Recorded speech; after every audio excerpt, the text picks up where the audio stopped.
निळवंडेच्या उजव्या कालव्यातून रोटेशनच्या माध्यमातून पाईपनी पाणी उचलून या कालव्याच्या अंतर्गत येणाऱ्या सर्व गावांमध्ये ते पाणी सोडण्याचं काम त्या ठिकाणी झालेलं आहे।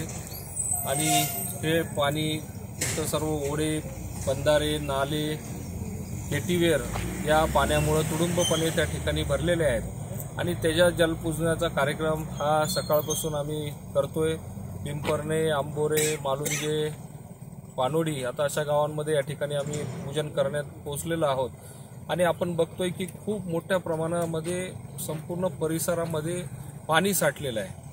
आणि जसं राजांनी सांगितलं की माजी मंत्री बाळासाहेब थोरात साहेबांच्या प्रयत्नातून निळवंडे धरण झालं, त्याचे कालवे पूर्ण झाले आणि आज ते सर्व पाणी या तालुक्यामध्ये परिसरामध्ये पोहोचलेलं त्या ठिकाणी आपण बघतोय आणि यामुळं शेतकऱ्यांना खूप मोठा फायदा झालेला आहे। हा संपूर्ण परिसर जो दुष्काळी परिसर म्हणून काही गावं होती तर ते आज बागायती गावं झाल्यासारखं त्या ठिकाणी चित्र आहे।